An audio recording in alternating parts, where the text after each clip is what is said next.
That feel when you record a video and then you don't actually record the video.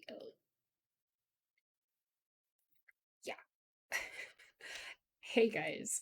Sorry it's been a bit. I've actually just been really busy this summer. I'm actually recording, aren't I? Yes, I am. I've been really busy this summer with just having my kids home, doing all the mom things, and I actually now have about a month left of summer vacation here with the kiddos being home all day and trying so hard to find ways to keep them entertained and to not kill each other. The reality of raising two boys. Um, but as soon as they start school in a month, I'm actually going to have more free time than I have really ever had since before I had my kids. I did my desktop background change to such a don't talk to me. There, no, that's not right. Anyway, um, more free time than I ever have had since before I had my kids. And so that's going to be interesting because I'm going to have to try and figure out a little bit more of what I plan to do with that time. I plan on doing some volunteer work and taking some classes and starting to build what I would like to do for my career, which is I'd love to get into specifically digital illustration. But I digress. That is not actually what I came here to talk to you guys about tonight. I came here to talk to you guys about ancestral veneration. Now, I've talked about this a lot on my channel. It's a big part of my practice. I work with the ancestors, my beloved dead. My ancestral altar is actually right there. That whole thing right there is my ancestral altar. And just a few videos back, there is actually a tour where I take you through um, the altar itself. So if you want to see that, I will put a link down below. Um, but let's see, it was end of spring, early summer. I actually had started to finally dive into doing some research on my ancestry. I wanted to know the names of these people that I was venerating, and I wanted to know their stories at least as much as I could get to know their stories. And I uncovered some things that were surprising to me. I uncovered some things that weren't surprising to me. I uncovered some things that really freaking sucked. And I have been trying to make my peace with it. So, first, I kind of want to cover the things that were surprising to me. And it, the first one is that I actually have more Scandinavian on my dad's side than I honestly thought. Um, my maiden name is a very English name, and my dad's family they're a large portion of them are English, but there is some Danish and there is some a little bit of Swedish, and then there's some Irish in there as well, I believe. So it's been kind of interesting to learn more about my dad's side. I've pulled up pictures in archives of my parents' high school photos, my grandparents' high school photos. It's been really fascinating to see this stuff. And to me, some of this was honestly surprising, but then there's the stuff that wasn't so surprising, like the exuberant amount of Scandinavian that I have, considering my mother's side is Norwegian, Danish, and Swedish. Like that's basically it. Um, but I grew up with my grandfather talking about this all the time, and I got to kind of learn a little bit more about his grandparents, and some of the things that were surprising to me is how genetics can skip generations.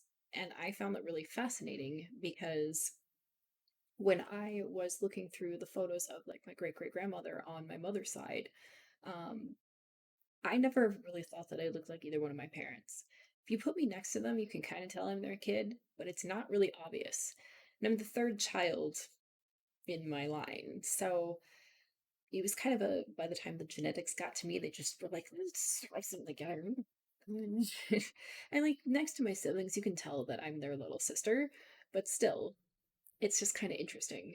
So when I saw a picture of my great great grandmother, I was sort of blown away because I look a lot like her. And I actually had shared a picture on my Instagram doing a comparison of even kind of doing the same profile of the photo that I had. And it really, like, the resemblance is uncanny. And the most fascinating part about this particular ancestor is that I felt a very, like, deep, immediate connection with her, where I could just tell she was kind of like, well, finally you've discovered me, finally you know who I am. Now, there's some things in there that I've discovered that I'm not so thrilled about, and I'm probably going to be spending a lot of this video kind of talking about that and the ways that I've done my best to try and navigate that and make my peace with it and sort of try and do some ancestral clearing because we all carry generational trauma. And the reality of when you come from a white background, as I do, you're going to uncover some not so great things that your ancestors have done. It's just the reality of being a white descendant. And so I did find that some of my ancestors had slaves, and I was not thrilled to learn about that. Um, like, I understand it's the reality of it, but I've had to try and make my peace with it because that's just deplorable. And, so the other things that I had discovered is that on both sides of my family, a lot of my ancestors were Mormon settlers. And in fact, my great great grandfather had a pretty predominant um, position in the Mormon church. He was part of the historical archives. He did translations into Danish for the historical records. There's actually a Wikipedia page about him, which I thought was really fascinating. And he was really, really into keeping his records on a lot of things. So I even read journal entries about him and things like that. And this is the man who was the husband of the great great grandmother that I looked like. So it was just very, very interesting. But the thing that I take issue with knowing that my family practiced so much Mormonism is that I don't care for the religion at all. If I'm being completely honest, I don't. I find it very toxic, and while there are probably a lot of good sides to it, at least in some ways, first and foremost, I am of the LGBT community. I identify as pansexual. Mormon Church has blatantly come out and said that. Mm-mm. Not to mention there's FLDS, which is a very like uh I'm completely blanking on the word. This has happened to me since I've gotten COVID. It's like COVID brain is real, guys. Um, it is a very like inflated uh version of the Mormon church where things are extremist in a way. Um, and I've watched some documentaries on like the FLDS and all the really messed up stuff that's happened with the FLDS. But honestly, just I really take a lot of issue with the Mormon church. And I had family in Utah growing up. My great great grandmother, or my great grandmother, who I knew very well, on my father's side, she lived there. My father was born in Utah, and my great grandmother on my father's side had a home there that I visited frequently when I was little, and I even remember seeing the Mormon temple in Salt Lake City and but I wasn't raised in any of it. I wasn't raised under any religion. And even my grandparents on both sides, because Mormonism for my family, like the whole Mormon settler thing, it is on both sides of my family. And that's been a tough pill to swallow just because of my reservations and concerns with the Mormon church. And as a pagan, like I'm very different from, those beliefs and stuff. And I've had to try and make my peace with that. Um, Especially, not being raised in any of it and even asking my father recently, like, why didn't you raise me in any of this, even though this is our ancestry? And he was like, well, you're the third generation not to practice this. And I just didn't think it was fair to you to do that. I wanted you to choose for yourself, which I'm raising my sons the same way. Um, even when it comes to my beliefs, they're aware of what I believe, but they still always have the choice to believe whatever, as long as it's not harming themselves or anyone else. That's my big thing. So it's been difficult because when it comes to inviting my ancestors in and learning their stories and all that, I found some things that I was less than thrilled about, at least in some of the uh things that they've done in their lives and whatnot too. But I really had struggled because I wanted to invite them in my home because this is my lineage, and um you know, venerating them is important to me. I think kind of learning where I came from is just something I've always wanted to understand since I was a kid. Like I was the child that was asking our family, like, where do we come from? And just very recently, my grandmother, she's my only grandparent left.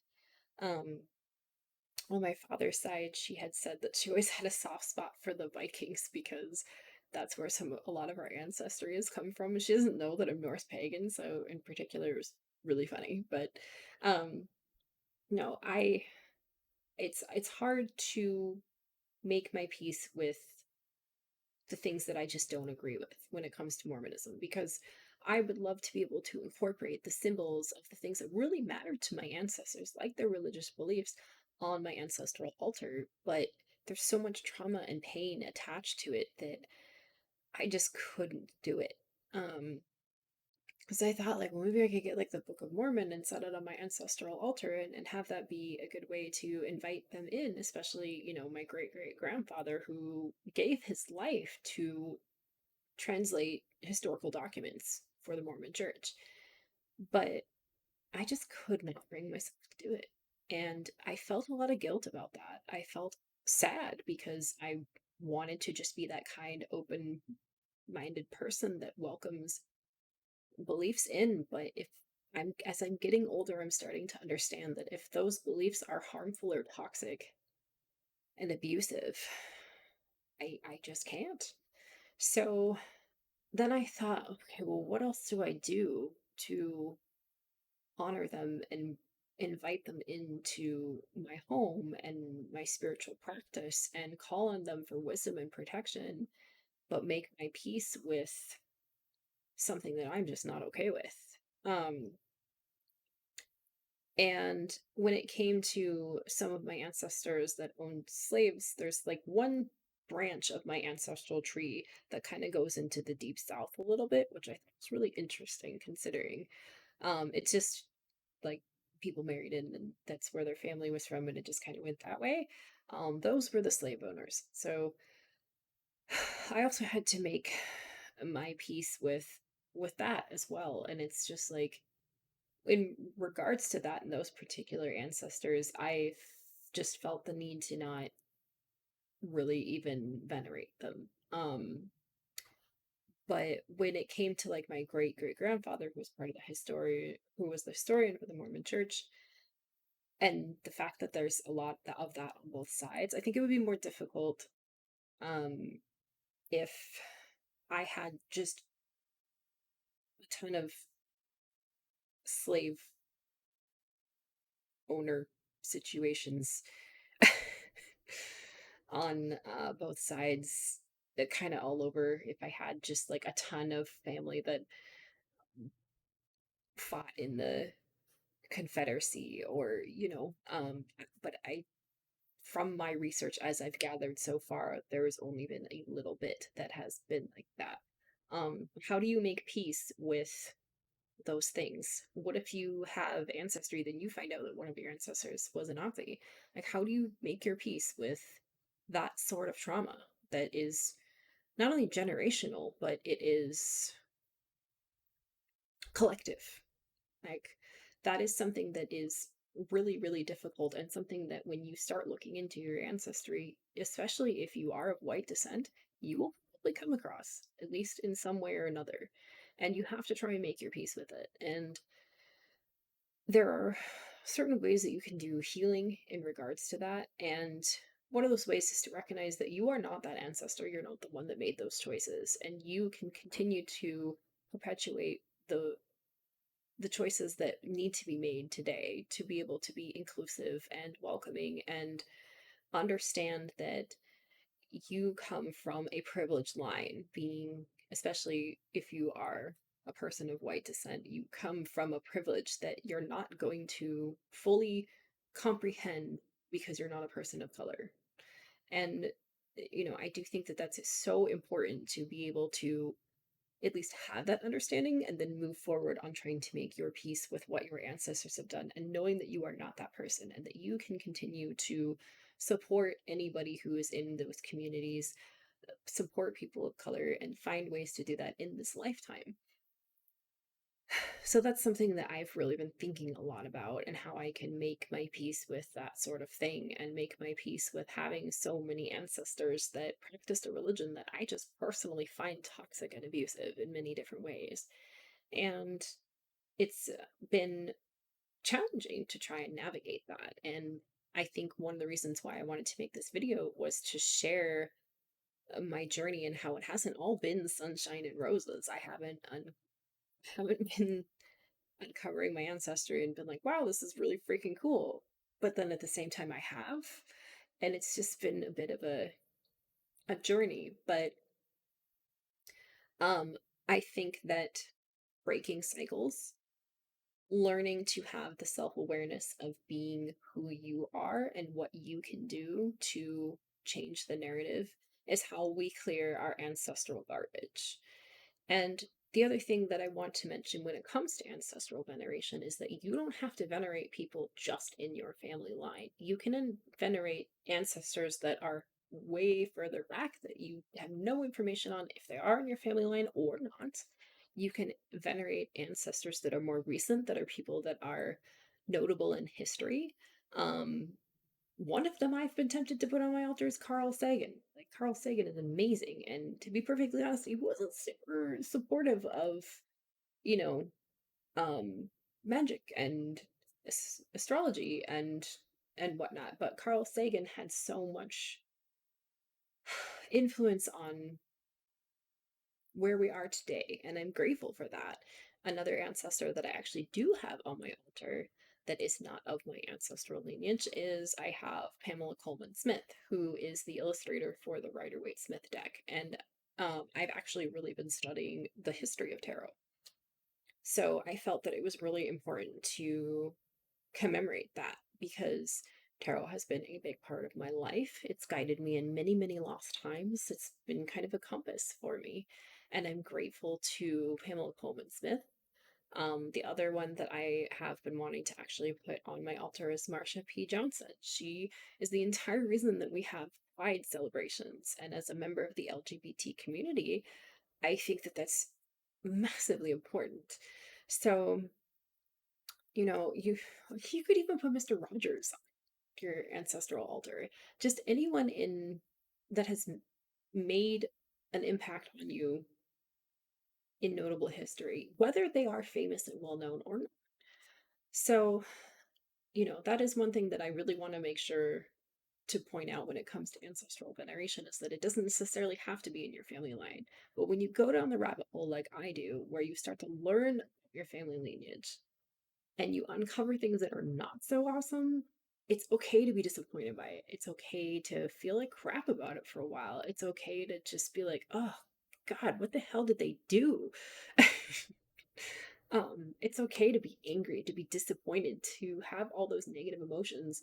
I don't even want to say negative emotions. Let's actually say necessary emotions, because that's what they are. They are necessary to go through the cycle of grief when you find out that your ancestors have done some crappy stuff.